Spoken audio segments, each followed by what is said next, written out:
तो हमने rational numbers पढ़ लिया था, हमने डेसिमल नंबर्स भी डिस्कस कर लिया था।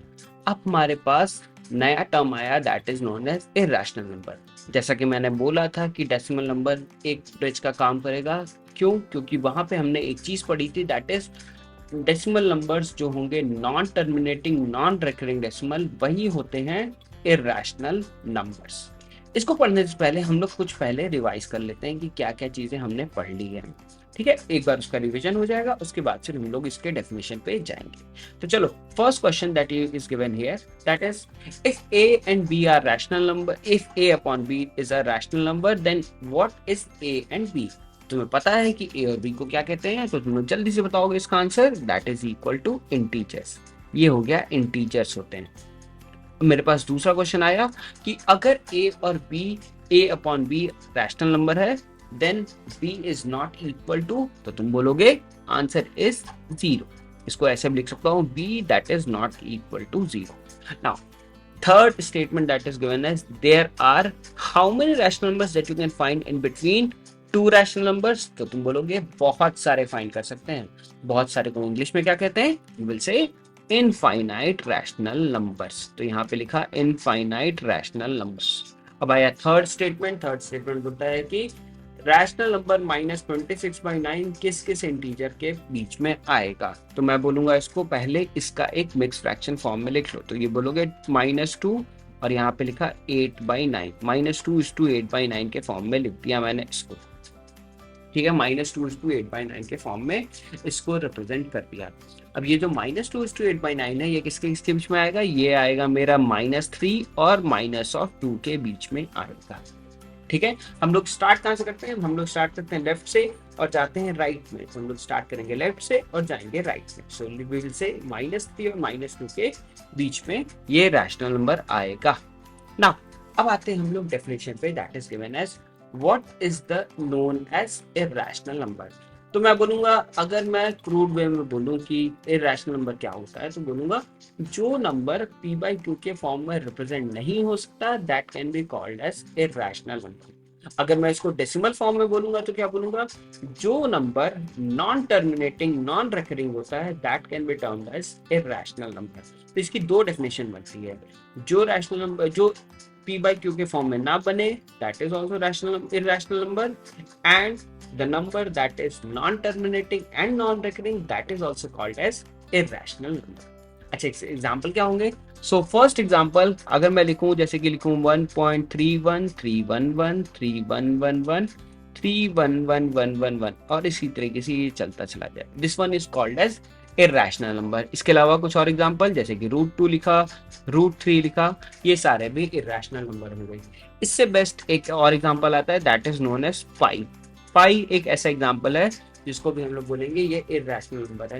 लेकिन अब तुमसे पूछा गया, सर बोले कि यार सर एक गलती कर दिया ना आपने, सर 22/7 पाई को लिखते हैं ना हम, तो पाई तो रैशनल नंबर है, आप तो बोलते हो 22/7। तो मैं बोलूंगा बेटा 22/7 जो तुम लिखते हो ना, ये पाई की वैल्यू नहीं है। ठीक है, ये एक अप्रोक्सीमेट वैल्यू लिखी जाती है जिससे कि हमारा कैलकुलेशन ईजी हो जाए। तो पाई कभी भी 22/7 के इक्वल नहीं होता है। ठीक है, हम बस उसकी अप्रोक्सीमेट वैल्यू लिखते हैं। 22/7 is a rational number but pi is an irrational number. 22 rational number है, पाई एक इरैशनल नंबर है।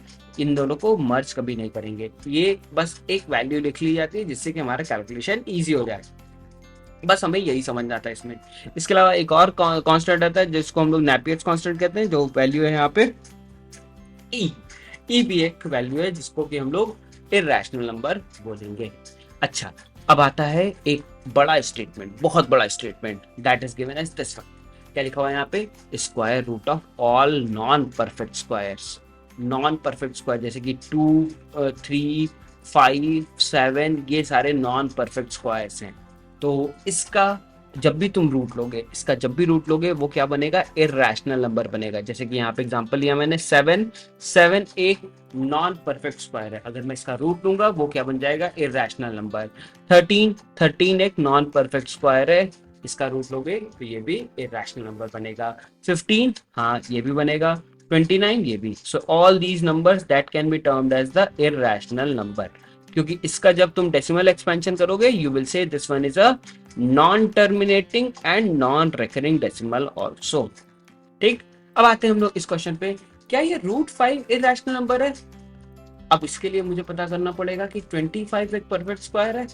अब ये तो तुम बता सकते हो कि सर ये 25 तो परफेक्ट स्क्वायर होता है। कैसे होता है? क्योंकि मैं इसको 5 स्क्वायर के फॉर्म में लिख सकता हूँ। तो मैं बोलूंगा 25 को 5 स्क्वायर के फॉर्म में लिख सकते हो, तो हम लोग बोलेंगे √25 is not a irrational number. So you will say √25 will always be equal to 5. So we will say √25 that is equal to 5 and 5 is a rational number, which means √25 is also a rational number. ये हमारे लिए एक important concept यहाँ से generate हुआ। अब आते हैं नेक्स्ट क्वेश्चन पे कि इन सब में से बताइए सर कि कौन सा रैशनल नंबर होगा और कौन सा इरेशनल नंबर होगा।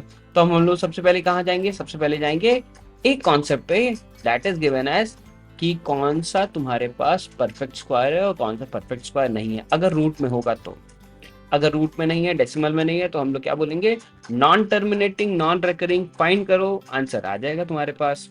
तो चलो जल्दी से फाइंड करते हैं। तो अब यहाँ पे देखिए √81, √81 के बारे में डिस्कस कर लेते हैं पहले। तो 81 को हम लोग अपने मन की आंखों से देखोगे तो ये 9 स्क्वायर लिखा हुआ है, मतलब कि एक परफेक्ट स्क्वायर है, मतलब कि √81 इज अ रैशनल नंबर। ये एक रैशनल नंबर है। यहाँ पे मैं इसको लिख देता हूँ, तुम इसमें शामिल नहीं हो सकते।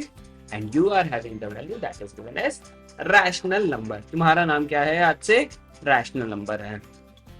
अब आते हैं दूसरे ऑप्शन पे 8.14। तो तुमने सदियों पहले एक चीज पढ़ी थी, that is terminating decimal. Terminating decimal मतलब क्या? एक जगह जाके स्टॉप हो जाए। 8.14 आगे बढ़ रहा है क्या? नहीं बढ़ रहा। तुम बोलेंगे ये तो टर्मिनेटिंग डेसिमल है। अगर टर्मिनेटिंग डेसिमल है तो ये क्या हो जाएगा? I can represent this one into the form of 814/100, मतलब कि ये एक रैशनल नंबर बन गया। तो ये भी एक रैशनल नंबर है। अब आते हैं 0.5 पे। 0.5 कैसा होगा? 0.5 को हम लोग बोल सकते थे 5/10, और ये भी तो रैशनल नंबर है, तो मतलब कि ये भी एक रैशनल नंबर हो गया। अब आते हैं हम लोग इसके इसके बारे में डिस्कस करते हैं, √35। तो सबसे पहले 35 के बारे में डिस्कस कर लेते हैं। 35 क्या होगा? क्या 35 एक परफेक्ट स्क्वायर है? नहीं, ये एक परफेक्ट स्क्वायर नहीं है। तो हम लोग बोलेंगे क्या? √35 इज एन irrational number. तो √35 is an irrational number. तो option D is the correct answer for the given question. और सारे नंबर जो भी तुम्हें दिख रहे हैं ये सारे क्या होंगे? रैशनल नंबर्स होंगे। अब आते हैं नेक्स्ट क्वेश्चन पे कि सर इसका भी तो क्वेश्चन का आंसर दे दीजिए। क्वेश्चन लिखा हुआ है which of the following is an irrational number. तो √51 परफेक्ट स्क्वायर है, 51 परफेक्ट स्क्वायर है? नहीं है, तो ये इरेशनल नंबर होगा। पाई मैंने पहले बताया तुम्हें कि इरेशनल नंबर है। √35 अभी डिस्कस कर लिया, इरेशनल नंबर है। तो all of these is the correct answer for the given question. तो ये हो गया मेरा all of these is the correct answer. Now next question. Next question लिखा हुआ है which of the following are real numbers. अच्छा, रियल नंबर एक बहुत बड़ा जाइंट वो है। इसमें आता है, देखो क्या इसमें आएगा, तुम्हारे पास होल नंबर भी आ जाएगा, इसमें आ जाएगा इंटीजर्स भी आ जाएगा, इसमें सारे रैशनल नंबर्स आ जाएंगे, इसमें सारे इरेशनल नंबर आ जाएंगे। मतलब कि रियल नंबर्स में रैशनल नंबर भी आएगा, रियल नंबर्स में इरेशनल नंबर भी आएगा, रियल नंबर्स में होल नंबर्स भी आएगा, और रियल नंबर्स में सारी वैल्यूज आएगी। So we will say option D is the correct answer for the given question. अब आगे ये आंसर हो गया तुम्हारे पास कि रियल नंबर सारे होते हैं, रैशनल नंबर भी होता है, इरेशनल नंबर भी होता है, होल नंबर भी होता है, सारी वैल्यूज को हम लोग रियल नंबर्स कहते हैं। अब आया सर, अगर मैं रियल नंबर्स कहता हूँ तो मेरे पास एक नंबर लाइन मैं बनाता हूँ आपके लिए। चलो ठीक है, ये एक नंबर लाइन बना दिया। इसमें मैंने बोला कि सर आप तो इसमें 0 भी रिप्रेजेंट करते थे। बोला हाँ, इसमें रिप्रेजेंट करते थे। इसमें 1 भी रिप्रेजेंट करते थे। हाँ करते थे। -1 भी करते थे, ये भी कर लिया था हम लोगों ने। 1/3 बोला, 1/3 भी रिप्रेजेंट कर दिया। तो सर आपने तो यार पॉजिटिव भी रिप्रेजेंट कर दिया, नेगेटिव भी रिप्रेजेंट कर दिया, रैशनल नंबर भी रिप्रेजेंट कर दिया, तो क्या आप इररेशनल नंबर भी रिप्रेजेंट कर सकते हो क्या? तो बोला अच्छा, तो तुम सोचना चाह रहे हो कि इसमें कुछ और भी चीजें ऐड हो सकती है।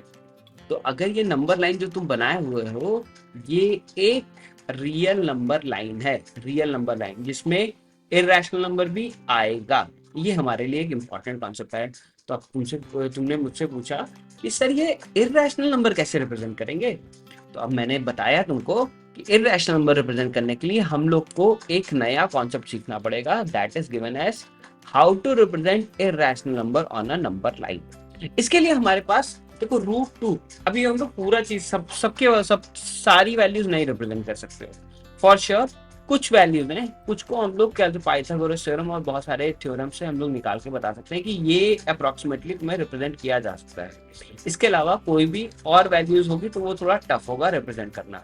तो बेटर है हम लोग कुछ चीजें सीख ले कि √2 कैसे रिप्रेजेंट करते हैं, √3 कैसे रिप्रेजेंट करते हैं, √5 कैसे रिप्रेजेंट करते हैं, वो सारी चीजें हमारे लिए इंपॉर्टेंट है। नेक्स्ट सेशन में जब हम लोग जाओगे, जैसे कि 4.5 हुआ, 4.6 हुआ, ये भी हम लोग डिस्कस करेंगे कि ऐसे नंबर्स को कैसे रिप्रेजेंट किया जाता है। तो चलो चलते हैं, सबसे पहला क्वेश्चन है √2 को कैसे रिप्रेजेंट करोगे नंबर लाइन पे। अब इसके लिए तुम्हारे पास एक चीज सबसे बड़ा इंपॉर्टेंट कॉन्सेप्ट है, that is Pythagoras theorem. Pythagoras theorem कहता है कि ये एक राइट एंगल ट्रायंगल है ये, ठीक है, जिसमें ए साइड ये है, बी साइड ये है और सी साइड ये है, और ये एक परपेंडिकुलर डिस्टेंस है।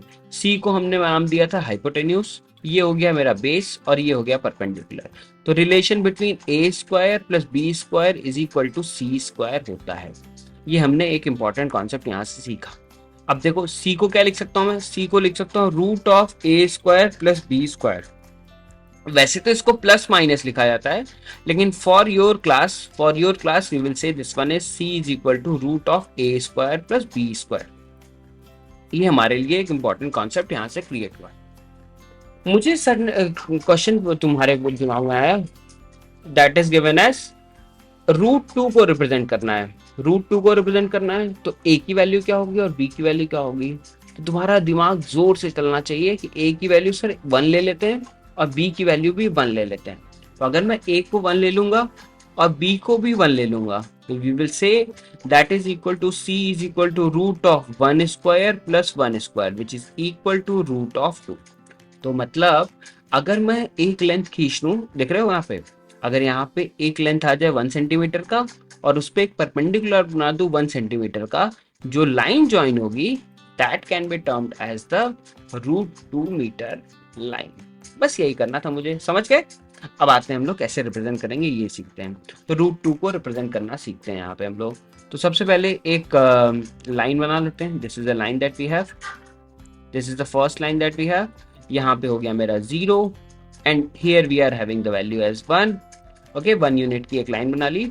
यहाँ पे तुमने सबसे पहला स्टेटमेंट लिखोगे, draw a line A B that is equal to 1 unit. ठीक है, 1 यूनिट 1 सेंटीमीटर हो सकता है, 2 सेंटीमीटर हो सकता है, लेकिन उसको 1 यूनिट लेंगे। इसको लिखा ए, इसको लिखा बी। अब यहाँ पे क्या करेंगे, दूसरा ड्रॉ ऑन बी। सबसे पहले आएंगे हम लोग बी पे, आ गए ना, तो हम लोग लिखेंगे on B draw a perpendicular. Perpendicular draw करने आता ही होगा तुम्हें, तो ड्रॉ अ परपेंडिकुलर। ठीक है, तो मैंने एक परपेंडिकुलर ऐसे ड्रॉ कर दिया। अब इसके बाद फिर थर्ड स्टेटमेंट लिखेंगे, on B draw an arc of 1 centimetre. यहाँ लिखा draw an arc of 1 centimetre. 1 unit लिखेंगे ना, 1 यूनिट लिया हुआ है तो 1 यूनिट का एक आर्क, जो जितनी ओबी लेंथ का होगा उतना ही हम लोग यहाँ पे काउंट करके ये बोल देंगे कि दिस वन इज 1 यूनिट का आर्क। ठीक, अब उसके बाद फिर क्या करेंगे, यहाँ से ओ से, और इसको नाम दे देंगे and name this one as C. Now let's intersect O and C. You will draw a line. The line that you are drawing, that can be termed as OC, and the length of that OC is √2 unit. Once you will draw this √2 unit, draw an arc from OC and take it on number line that is given here. अब बस यहाँ पे से एक arc ऐसे draw करोगे, क्योंकि ये रेडियस है ना। अगर ये रेडियस है और अगर ये सर्कल जा रहा है तो this one is also radius, तो ये लेंथ और ये लेंथ दोनों इक्वल होगी। So we will say the distance that you can see here that is equal to √2। तो ये हमारा √2 का डिस्टेंस आ गया। तुमने एक आर्क जो भी ड्रॉ किया OC डैश डिस्टेंस का, that can be termed as the √2 unit. बस यही था मेरा √2 यूनिट, और इसको मैंने नंबर लाइन पे रिप्रेजेंट कर दिया इन अ प्रॉपर मैनर। तो हमारे लिए कुछ भी ज्यादा टफ नहीं था। क्लियर? तो √2 को इस तरीके से रिप्रेजेंट कर सकते हैं, OC डैश को इस तरीके से रिप्रेजेंट किया जा सकता है। सो फिर से एक बार फिर से दिमाग लगाते हैं, क्या क्या चीजें यूज की। सर मैंने तो यूज किया पाइथागोरस थ्योरम, और क्या यूज किया, थोड़ा सा अपना दिमाग, कि ए की जगह 1 यूनिट ले लिया, बी की जगह 1 यूनिट ले लिया, A square plus A square को लिखा 1 स्क्वायर प्लस 1 स्क्वायर जिसकी वैल्यू होती है 2, और उसको लिख लिया, and that is equal to क्या हो गया, that is equal to we can write the value that is given as √2 unit. अब आते हैं हम लोग, सर क्वेश्चन मेरे पास आया कि सर √3 कैसे ड्रॉ करेंगे। तो फिर से हम लोग वहीं पहुंचते हैं, पिछला रिकॉल किया कि सी की वैल्यू क्या होती थी, सी की वैल्यू होती थी रूट चलो ठीक है, मुझे पहले √3 बता देता हूं मैं। सी को कैसे लिखते थे हम लोग, सी को लिखते थे √1² प्लस √2²। अगर मैं ऐसा लिख दूं तो इसको लिखेंगे क्या, 1 स्क्वायर की वैल्यू 1, √2 स्क्वायर की वैल्यू होती है 2, और 2 + 1 कर दोगे तो 3 हो जाएगी। तो √3 तो यहाँ से आ गया। तो सी को तुमने रिप्रेजेंट किया √3 में, कैसे, तुमने एक लेंथ लिया √2 का और एक लेंथ लिया 1 का। √2 कहाँ से ड्रॉ किया था, √2 तो सर ने अभी ड्रॉ किया था, कि मैंने बताया तुमको कि पहले √2 ड्रॉ कर सकते हो यहाँ से।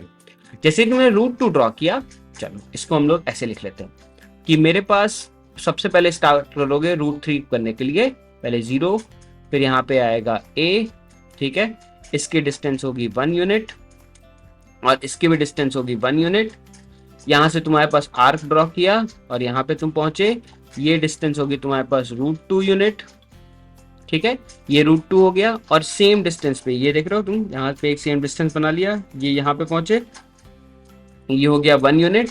और यहाँ से जो तुमने लाइन ड्रॉ की, this one will be treated as √3 unit, क्योंकि √2 यहाँ पे है, 1 यहाँ पे है, √2 का होल स्क्वायर 2, 1 का स्क्वायर 1, तो इसको इस तरीके से लिख दिया 1 + 2 दैट इज इक्वल टू √3। ये रिप्रेजेंटेशन होगी, सी इज इक्वल टू √3। तो अब तुमसे एक क्वेश्चन पूछा गया कि √5 कैसे करेंगे सर। √5 के लिए क्या करेंगे, √5 को लिखेंगे c इज इक्वल टू, यहाँ पे तुम्हारे पास दोनों ऑप्शन है, या तो तुम मैं लिख दूं उसको कि 2 का होल स्क्वायर प्लस 1 का होल स्क्वायर। तो एक लेंथ तुम्हें 2 यूनिट्स की बनानी पड़ेगी, एक लेंथ तुम्हें 1 यूनिट की बनानी पड़ेगी, और सेम प्रोसेस तुम फॉलो करोगे इन ऑर्डर टू फाइंड √5। तो अब सर से मैंने पूछा सर √6 कैसे बनाओगे, तो √6 के लिए फिर क्या करोगे, √6 के लिए तुम्हारे पास ऑप्शन क्या है, तो ये तुम्हारे पास √6 के लिए √2 बना लिया था, ठीक है, और √6 है ना, तो √6 को क्या लिख सकते थे हम लोग, √6 को लिख सकते थे हम लोग 2 + 4, ये भी लिख सकता था मैं। तो इसको क्या लिखता मैं, √2 का होल स्क्वायर 2 स्क्वायर। तो एक 2 यूनिट की लेंथ बनाओ, एक √2 यूनिट की लेंथ बनाओ, दोनों का स्क्वायर ले लो और फिर से वही पाइथागोरस थ्योरम लगाओ, जो लेंथ वो ऊपर आ रही है that can be termed as the √6 unit. तो ये हमेशा तुम्हें फॉलो करना पड़ेगा।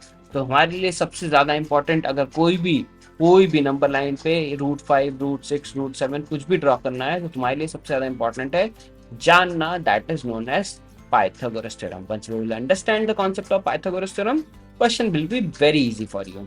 क्लियर। अब आते हैं हम लोग कि क्या क्या प्रॉपर्टीज हम लोगों ने डिस्कस कर ली। कि प्रॉपर्टीज तो हम लोगों ने बोला कि सर इरैशनल नंबर्स हैं और ये सब चीजें हैं, बहुत सारी चीजें हैं। अब एक बार एक और क्वेश्चन बचता है इसमें, कि अगर मैं बोलूं कि सर एक क्वेश्चन और कर लेते हैं, उसके बाद फिर इस पे जाएंगे हम लोग। √6 भी हम लोग रिप्रेजेंट कर ही लिया था। तो आते √x हुआ, x की वैल्यू 1.1, 1.2, 1.3। एक जनरल रूल क्या होगा उसको रिप्रेजेंट करने का, ये जो क्वेश्चन है इसको हम लोग नेक्स्ट सेशन में, मैंने इसका एक प्रॉपर मैं वीडियो सोचा हुआ हूँ कि किस तरीके से तुम्हें बनाऊंगा, वो एक वीडियो मैं तुम्हारे लिए प्रॉपर बना के दे दूंगा। जब भी तुम्हें जरूरत पड़ेगी तो तुम वहां से वो स्टेप्स देख सकते हो, ठीक है। ये प्रॉपर वीडियो मैं तुम्हारे लिए प्रॉपर बना के तुम्हें दे दूंगा। ये मेरा एक प्रॉमिस है कि ये तुम्हें देना है कि √x की वैल्यू कैसे रिप्रेजेंट की जाती है। अब आते हैं हम लोग इस क्वेश्चन पे कि what are the properties of rational number. तो इरैशनल नंबर तुमने बोला कि इरैशनल नंबर एक non terminating non recurring decimal होता है। जैसे कि मैं यहाँ पे लिख दूं 1.311 311 31111। अब इसमें क्या बोला कि अगर दो इरैशनल नंबर हैं, इन दोनों को अगर ऐड करते हो तो ये क्या इरैशनल नंबर बनेगा, चलो देख लेते हैं। तो ये बोला मैंने 2 1 0 1 1 0 0 1 1 0 0 0 1। अब इन दोनों को ऐड करते हैं तो इसको लिखेंगे 3 0.41124112411112। अरे ये तो फिर से वही आ रहा है, यहाँ पे non terminating non recurring decimal है, तो हम लोग बोलेंगे क्या? Yes, this one is called as irrational number. मतलब कि दो इर्रेशनल नंबर्स को ऐड करोगे तो वो फिर से क्या बन जाएगा? इर्रेशनल नंबर बन जाएगा। अब यहाँ पे आते हैं, दूसरा क्वेश्चन पूछा कि अगर सब्ट्रैक्ट करेंगे सर तो क्या होगा? तो सब्ट्रैक्ट करोगे तब भी वही होगा जो पहले हो रहा था, तो बोलोगे क्या? इर्रेशनल नंबर उसमें भी बनेगा। ऐड करोगे तब भी, सब्ट्रैक्ट करोगे तब भी। लेकिन अगर मल्टीप्लाई करते हो तो कभी इरेशनल नंबर बन सकता है और कभी इरेशनल नंबर नहीं बन सकता है। जैसे कि मैं तुम्हें एग्जांपल दिखाता हूँ कि अगर मैं √2 को √3 से मल्टीप्लाई करूँ तो इसका आंसर आता है √6। और जैसे कि मैंने √5 और √5 को मल्टीप्लाई कर दिया तो इसका आंसर आता है 5। तो ये जो √6 है ये एक इरेशनल नंबर है, और ये जो 5 है this one is rational number. तुम्हें एक कंफ्यूजन हो गया कि सर √2 और √3 दोनों इरेशनल नंबर है, दोनों को मल्टीप्लाई किया तो इरेशनल नंबर बन गया। तो यहाँ पे तो एक कंडीशन सही है, लेकिन अगर √5 और √5 को मल्टीप्लाई कर रहे हैं तो क्या बन रहा है? मेरे पास एक रैशनल नंबर बन रहा है। तो तुम्हें एक समझना चाहिए कि मल्टीप्लाई करोगे तो या तो ये रैशनल नंबर आएगा या तो रैशनल नंबर आएगा। सेम चीज डिवीजन में भी चलेगी। इसका एक एग्जांपल ले लो कि जैसे कि मैंने लिखा इसको कि 2√5 और इसको डिवाइड किया √5 से। ये अलग इरेशनल नंबर है, ये एक अलग इरेशनल नंबर है, और इसको डिवाइड करोगे तो आंसर आ जाएगा 2। तो इसमें हम लोग नहीं कह सकते कि ये इरेशनल नंबर होगा या इरेशनल नंबर होगा। इसको जब तुम सॉल्व करोगे तभी तुम बता सकते हो कि ये इरेशनल नंबर है या रैशनल नंबर है। तो 4 प्रॉपर्टीज है। ऐड करोगे 2 इरेशनल नंबर, इरेशनल नंबर बनेगा। सब्ट्रैक्ट करोगे तब भी इरेशनल नंबर बनेगा। मल्टीप्लाई करोगे और डिवाइड करोगे तब तुम्हारे पास कंडीशन सही भी हो सकती है और सही भी नहीं हो सकती है। तो इन दोनों के लिए हमारे पास कंडीशन फेल भी है, फेल नहीं भी है। तो ये सारी चीजें हमारे पास इंपॉर्टेंट है। तो अब आज क्या क्या चीजें पढ़ ली, एक बार पहले दिमाग थोड़ा देर शांत रखते हैं और सोचते हैं कि क्या क्या चीजें पढ़ी हमने। So we have started our thing with the help of definition of irrational number. Irrational number क्या होता है, ठीक है, उसके पी बाई के वैल्यू में रहती है, ये सब चीजें हम लोगों ने डिस्कस कर लिया। उसके बाद फिर कैसे इरेशनल नंबर को रिप्रेजेंट किया जाता है with the help of Pythagoras theorem, वो हमने डिस्कस कर ली। थर्ड थिंग जो कि √x को कैसे रिप्रेजेंट किया जाता है, इसकी मैं एक अलग वीडियो बनाऊंगा, वो मैं आपको बताऊंगा। लास्ट प्रॉपर्टी डिस्कस की कि इरेशनल नंबर कैसी क्या क्या चीजें बिहेवियर होता है। अगर ऐड करोगे इरेशनल नंबर को तो इरेशनल नंबर बनेगा, सब्ट्रैक्ट करोगे तो इरेशनल नंबर, मल्टीप्लाई करोगे तो क्या बनेगा? या तो इरेशनल नंबर बन सकता है या तो रैशनल नंबर बनेगा। और लास्ट में दैट इज डिवाइड करोगे तो रैशनल नंबर बनेगा या तो इरेशनल नंबर बनेगा। ये सारी चीजें हमने डिस्कस की। So all these things that we have discussed, हो तुम्हें सब कुछ समझ में आ गया होगा।